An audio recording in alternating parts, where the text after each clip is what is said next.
Welcome on, welcome all to the Amateur's Guide to Shogi, and this time I'm looking at the first game played in this year's 2021's Kisei Title Match between Akira Watanabe playing on the black end and Sota Fujii playing on the white end.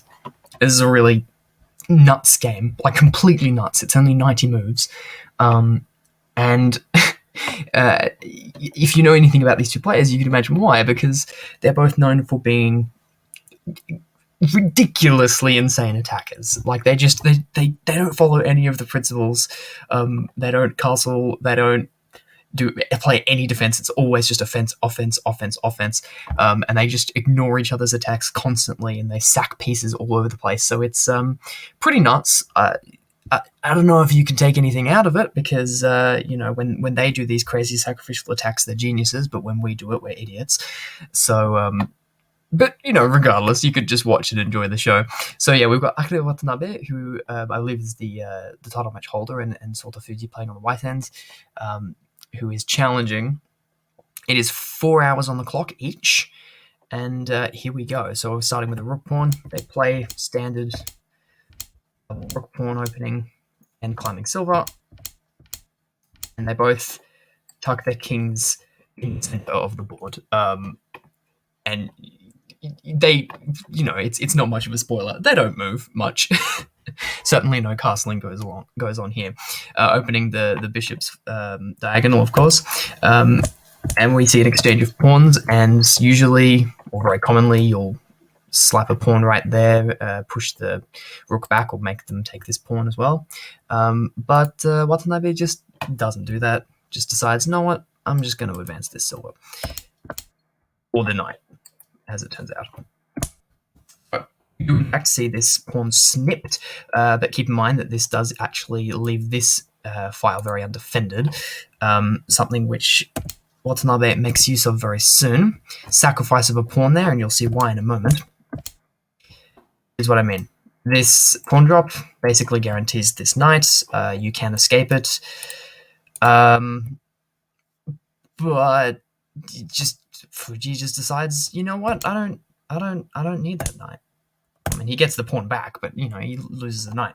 However, he does have 5 pawns in his hand, while Watanabe has none. So, there's some ups and there's some downs. But yeah, he could have saved his knight, but I guess that just wasn't cool enough for him. He just needed to sack it. There's probably some good reason that I'm just not seeing for that, but whatever. He's the professional, I'm the amateur. I'm not here to provide too much description as to why they played the moves. I'm just sort of here to present the moves. Anyway, so we get the rook taking the pawn, kicking it back, moves it back to this 5th rank, obviously taking control of the very open 5th rank. Very maneuverable piece there. And this pawn advance, and he just snips it. You may think, oh, that just sacrifices a lance. It doesn't sacrifice a lance because, you just put the rook in behind it, and this lance isn't going anywhere. It can only move straight, and the rook is going to pick it up next, so of course it's a lost cause. He ignores it, and he just sets up a battery on this file over here, with the rook and the lance in front against this bishop. They ignore the bishop. Watanabe does, snips the lance. This is what I was talking about. It's just like attack, attack, attack, attack. He's just like, doesn't care about this bishop. Take it. Just take it, he says. Just take it. I don't care if it's a bishop. Just take it. And he doesn't even do that. He drops a dangling pawn. Why didn't he take the bishop? Look, I don't know. I'm sorry, okay. Sometimes I understand what is going on in these professional games, and sometimes I don't. When these two play, I usually just don't know what's going on. Why do they do this? Who knows? They're the best players in the world, arguably, at this point in time. Sota Fujii, or I don't think anyone is disagreeing that he's the best player in the world at the moment. And Watanabe is certainly up there. So just sit back and enjoy. Anyway, dangling pawn, he scoots the bishop out of the way now that it isn't in danger. Why? Don't know. Don't care. Just watch. Pawn advances. He sacks the gold. Takes the gold, doesn't kick the lance back, it can't move back, but he attacks the lance. Okay, danger levels. He drops the gold and attacks the bishop once more. Does Watanabe care about his bishop this time around? No, he just raises the danger and attacks the rook, which is protected, but Also just loses a silver in the process. Obviously, you couldn't take this straight away because it is protected by this bishop. So instead decides to sack a silver instead of losing the rook, takes. And yeah, no, Watanabe is just like, dude, I hate this bishop. I hate it. Get rid of it. Just take it, man. Take it, man. I mean, look, he's providing another attack on this, but so it is sort of, he's not completely hanging the bishop out to dry, but he may as well be. So what are we going to do about this rook? Do you move it? No, you just take this and sack gold, because just sack more pieces. Just do it, man. Sack more pieces. And yeah, once more, this bishop is under fire. Does Watanabe care? No, he just attacks the rook again. This is the third time this has happened. Fourth time the bishop has just been completely ignored. Third time that he's, I think, attacked the rook in lieu of moving the bishop. So, just moves the rook back because the rook actually has space. So do we finally move this bishop? No, we just take the lance for some reason and lose the bishop. Finally, the bishop is gone. Its days were numbered. And finally it is sitting in the piece stand over here. We'll see whether or not Fujii can make use of it. Anyway, so we continue to attack this rook because Watanabe just has a vengeance for the rook. Few normal moves. Finally, this rook is taken. Why didn't he save it? Well, I mean, where are you going to put it? It's stuck. I mean, he's got one move, and what is it doing here? It's just the worst rook of all time. He's staring at his own pawn. So yeah, it's trapped. It's trapped. So he just lets it get taken. Lets it get taken. It's fine. It's fine. He finally got the bishop. Gives up the rook. Just keep attacking. Just keep attacking. That's what you want to do. You want to just keep attacking. Ignore all of this that's going on in your own camp and the fact that your king is still in the center. Just keep attacking because his king is also in the center. Because these guys are crazy. Okay. Yes. This is he just lets this happen. He just lets it happen. The one saving grace here is the fact that he's got no pieces that can check to the side in his hand. So I think if he had a gold or a rook in his hand, this would be unacceptable, obviously, because you could drop that here or here, and that would be pretty disastrous. But he does not, so Watanabe just decides that this Tokin is not a problem, and advances the knight, now staring at the king's head, because the king is still in the center. Don't do that. When they break the rules, it's fine. Don't follow their example. Okay. The knight advanced. Do you take the knight? No, you take the pawn, sack the knight, and attack the king. Why? To bring it forward, because it's more dangerous there. Could you have just moved the king back? No, not really. I mean, this is simply just too dangerous, right? The 5-3 square is notorious to have. If you get a promoted pawn here or a promoted anything here, that's just a world of pain and trouble waiting to happen. So instead, he brings his king forward, throws his king into the fire, because why not? Once again, using this open 5th rank to mobilize the rook, and he wants to obviously centralize it and attack the king. And so, of course, Fujii moves his king out of the way because he doesn't want that. Now, battery about to be set up, pawn blocks, snips a lance because 3 pieces. Yeah, this is correct. Fujii has got 4 knights in his hand. This is going to become relevant soon enough. Swings the rook across, forming this battery. Obviously, it is protected by the gold, but knowing these players, he's probably just going to sack it. He's just going to sack the rook. Or he would if this didn't happen. So, obviously a check. Do you take with the pawn or do you take with the rook? Watanabe chooses to take with the rook, which you're going to see that this is potentially going to cause some problems down the line, because the rook is losing maneuverability. Could you have taken with the pawn? I mean, it leaves open a very open square right in front of your king. So probably not very favorable. So it takes with the rook. Lands drop. You could move the rook to the side, but you kind of want that battery down the middle. So he instead blocks it with a knight. Very clever. Sort of defense and attacking at the same time. It's what you notice these top players do a lot, especially these two who attack and attack and attack and attack and attack, is that when they have to do defense, they usually do it in a way that also attacks. So you got to deal with this knight somehow, or move the king.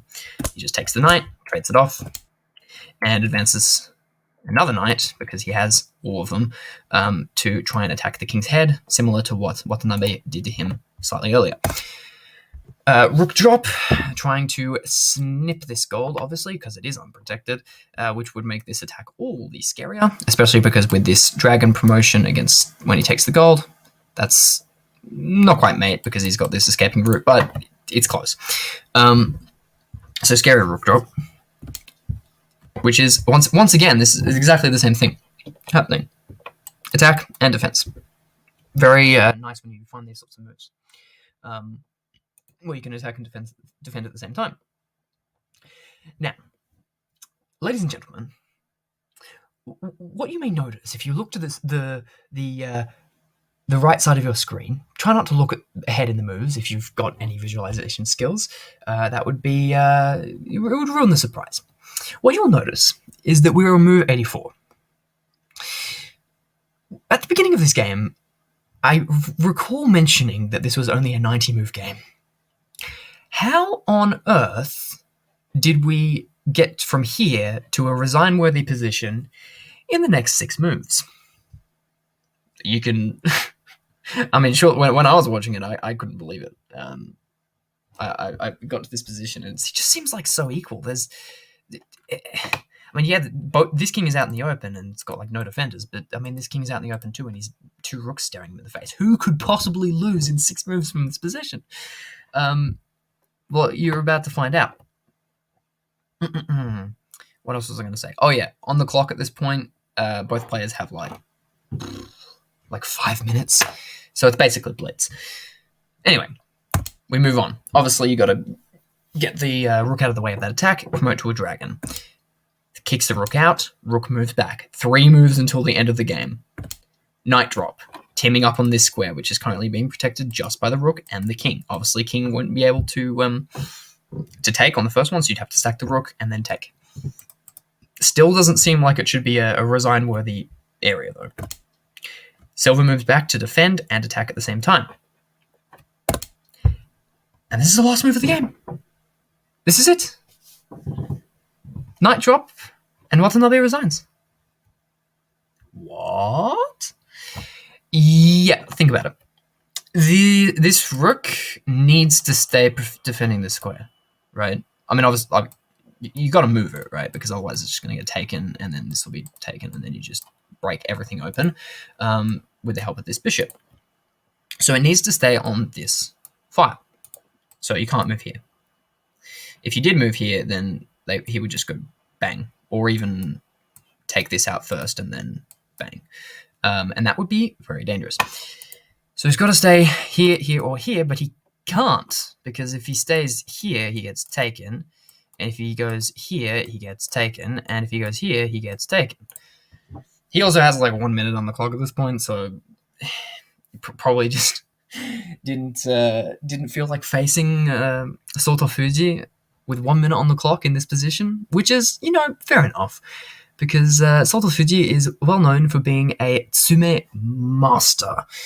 His mating abilities are frankly ridiculous, and he's won the tsume shogi competition, I think 3 years in a row, with like 100 out of 100 points every time. Basically, he's ridiculously good at tsume. And in this position, is it a mate? Well, we can turn it on and see what the computer says. It'll take a little bit, but I suspect that it isn't, but it's just a really nasty position. And I think that Watanabe probably knew that even with a few minutes on the clock, that the person most likely to mess up and walk into a mate is him. Because Fujii, I mean, his king is out in the open, but it's got more defenders and less attackers, and at the end of the day, even with like 30 seconds on the clock, Sota Fujii will be able to find a mate, which is what I'm guessing was going through Watanabe's head at this point. Yeah, you can see it's, I mean, minus 17.8 is not, it's bad, but it's not that bad. Only at 15 out of 18 depth, though. But regardless, while that loads, I hope that you all enjoyed this. I don't pretend to know what on earth is going through their heads at any given moment. As I said before, some professional games, I kind of know what's going on. I saw this one and I'm just like, I'm not even going to try. I'm not even going to attempt to explain half of these moves. I'm just going to sort of present it. But there's certainly a level of mastery in these that's like incredibly impressive. Because if you think about it, if anyone else pulled half of this nonsense, they would just lose. So the fact that these guys can just like keep attacking the way that they do, and with such a disregard for their pieces, and just like it just works. How they pull it off, I'm not sure. It's insane. So I encourage everyone to go ahead and analyze this yourself with the computer. I haven't analyzed it with the computer simply because it takes ages.